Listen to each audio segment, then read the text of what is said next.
Hello student, स्वागत है आज आपके अपने YouTube channel JMS tuition centre में। मैं पंडित रमेश कुमार आज के इस वीडियो में लेकर आया हूँ 12वीं कक्षा का हिंदी विषय का 5 पाठ, जिस पाठ का नाम है रोज।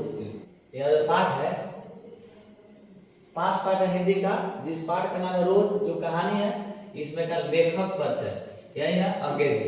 चलिए, इनका पूरा नाम है सच्चिदानंद हीरानंद वात्स्यायन अगे। चलिए, पाठ का नाम है रोज, लेखक का नाम है सच्चिदानंद हीरानंद वात्स्यायन अगे। शॉर्टकट में आप आगे भी कह सकते हैं।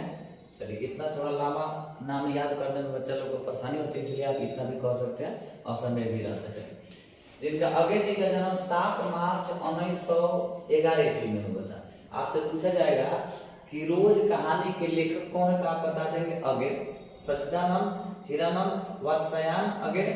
चलिए, उसके बाद में पूछा जाएगा आपसे कि बताइए कि अगे जी का जन्म कब हुआ था, तो आपको बताना है 7 मार्च 1911 ईस्वी में। चलिए, और निधन कब हुआ था, तो 4 अप्रैल 1987 ईस्वी में उनका निधन, मतलब उनका मृत्यु हो गया। चलिए, जन्म स्थान कुशीनगर उत्तर प्रदेश।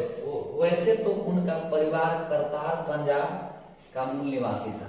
वहां अगे जी का परिवार कहाँ का निवासी था? अगे जी का परिवार पंजाब करतार में, पंजाब के करतार का मूल निवासी थे। लेकिन अगे जी का जो जन्म स्थान है कुशीनगर, जो उत्तर प्रदेश में पड़ता है। आपसे पूछा जाएगा कि अगे जी का जन्म स्थान कहाँ है, किस राज्य में, तो उत्तर प्रदेश में। ठीक है। चलिए, पिता का नाम पंडित हीरानंद शास्त्री और माता जी का नाम श्रीमती बेयंती देवी था। बहुत ही बढ़िया है। क्या है, पूछा जाएगा कि अगे जी के माता का नाम तो श्रीमती बेयंती देवी और पिताजी का नाम पंडित हीरानंद शास्त्री। चलिए, ये तो था उनके जीवन का एक संक्षिप्त परिचय, मतलब उनका जन्म तिथि, निधन, उसके बाद में उनके माता पिता और जन्म स्थान के बारे में एक संक्षिप्त जानकारी। इसके बाद में हम आगे जानेंगे कि इनके द्वारा कौन कौन कविता और कौन कौन सी रचना को यह लिखे हैं अगे जी, इसको हम जानेंगे और समझ लेंगे, और इसमें से जो भी ऑब्जेक्टिव आएगा इसको क्या करेंगे, हम याद कर लेंगे। चलिए, आगे बढ़ते हैं नेक्स्ट पेज पर। चलिए, उनके जीवन परिचय का दूसरा नंबर पेज है।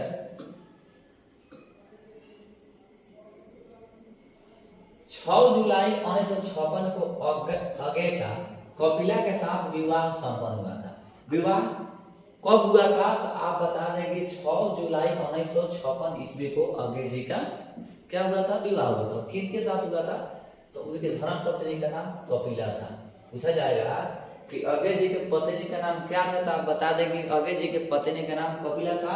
और उनका विवाह कब हुआ था, तो 6 जुलाई 1956 ईस्वी को। ठीक है, 6 जुलाई 1956 ईस्वी को अगे जी के साथ अगे जी का कपिला के साथ विवाह हुआ था, यानी कि उनके धर्मपत्नी का नाम कपिला था। चलिए, अगला है कि अगे संस्कृत निष्ठ भाषा से लेकर आम बोलचाल की भाषा तथा उर्दू व अंग्रेजी के शब्दों का भी निसंकोच प्रयोग करते थे। मतलब उनकी जो भाषा थी वह हिंदी भी थी, संस्कृत भी थी, उर्दू और इंग्लिश भी उन्हीं संकोच, मतलब बिना सोचे समझे बोल लेते, मतलब इस सब का उनके पास ज्ञान था। किसको? अगे जी का, सच्चिदानंद हीरानंद वात्स्यायन अगे। चलिए, उनके द्वारा लिखा गया रचना है जो प्रमुख काव्य है प्रणभंग, जो 1929 ईस्वी में। आपसे पूछा जाएगा कि प्रणभंग के रचनाकार कौन है, तो आप बता देंगे अगे। कब हुआ था प्रणभंग प्रकाशित, कब हुआ था, 1929 में। रेणुका का प्रकाशन वर्ष 1935 में, और रचनाकार कौन? अगे। हुंकार 1938 में प्रकाशित हुआ, तो उनके भी लेखक वही है। चलिए, उनके द्वारा लिखा गया क्या है, काव्य खंड है। रसवंती 1940 में, कुरुक्षेत्र 1946 में, रसिम रथी 1952 में, नील कुसुम 1954 में, उर्वशी 1961 में आदि।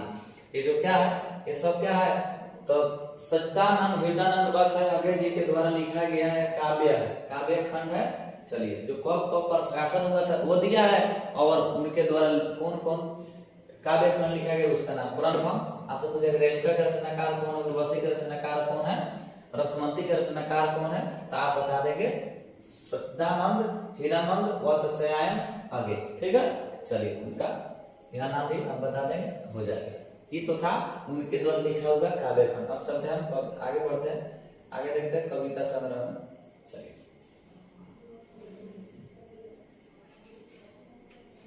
बहुत ही बढ़िया। अब कविता संग्रह भग्न 1933 में चिंता, 1942 में इत्यलम, 1946 में हरिघास पर क्षण भर, 1949 में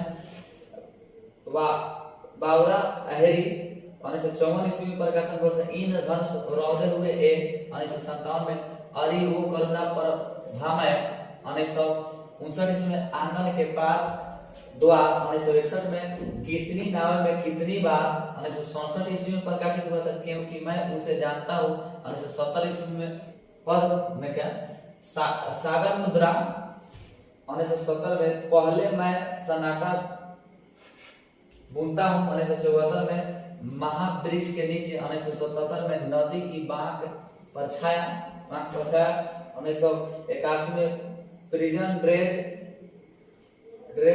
एंड पोएम अंग्रेजी में जो 1946 में क्या हुआ था, प्रकाशित हुआ था।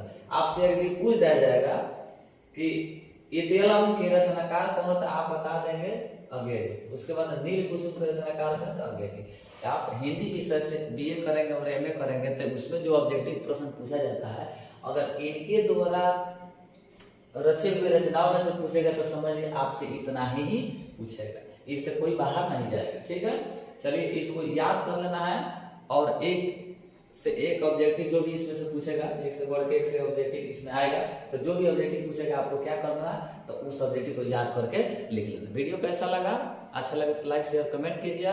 मिलेंगे फिर एक अगले नए वीडियो में, तब तक के लिए जय हिंद जय भारत।